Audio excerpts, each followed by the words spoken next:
ಬೆಳಗಾವಿಯಲ್ಲಿ ಮೇ 1ನೇ ತಾರೀಕು ಪವಿತ್ರ ಕುರಾನ್ ಸುಟ್ಟಂತಹ ಪ್ರಕರಣ ಘಟಿಸಿತ್ತು. ಇದಾದ ನಂತರ ಇಡೀ ಬೆಳಗಾವಿ ಬೂದಿ ಮುಚ್ಚಿದ ಕೆಂಡದಂತಿದೆ.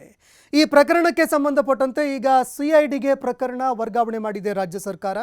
ಮೇ 1ರಂದು ಬೆಳಗಾವಿಯಲ್ಲಿ ನಡೆದಿದ್ದಂತಹ ಘಟನೆಗೆ ಇಡೀ ಬೆಳಗಾವಿ ಬೂದಿ ಮುಚ್ಚಿದ ಕೆಂಡದಂತಿದೆ. ಪ್ರಕರಣ ಘಟಿಸಿ 17 ದಿನಗಳು ಕಳೆದರೂ ಕೂಡ ಆರೋಪಿಗಳ ಸುಳಿವು ಮಾತ್ರ ಸಿಕ್ಕಿಲ್ಲ.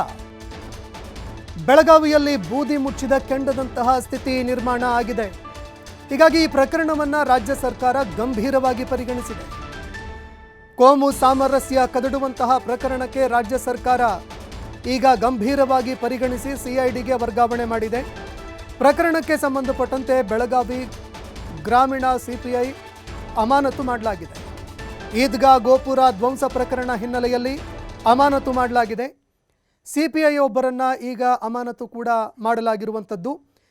ಅದೇ ರೀತಿಯಾಗಿ ಪ್ರಕರಣಕ್ಕೆ ಸಂಬಂಧಪಟ್ಟಂತೆ ಬೂದಿ ಮುಚ್ಚಿದ ಕೆಂಡದಂತಹ ಪರಿಸ್ಥಿತಿ ಇರೋದರಿಂದಾಗಿ ಕಟ್ಟುನಿಟ್ಟಿನ ಕ್ರಮಗಳನ್ನು ಒಂದು ಕಡೆ ಕೈಗೊಂಡಿದ್ರೆ, ಮತ್ತೊಂದೆಡೆ ಈ ಪ್ರಕರಣದ ತನಿಖೆ ಮಾಡೋದಕ್ಕೆ ಅಂತ ಪ್ರಕರಣವನ್ನು ಸಿಐಡಿ ತನಿಖೆಗೆ ವರ್ಗಾವಣೆ ಮಾಡಲಾಗಿದೆ.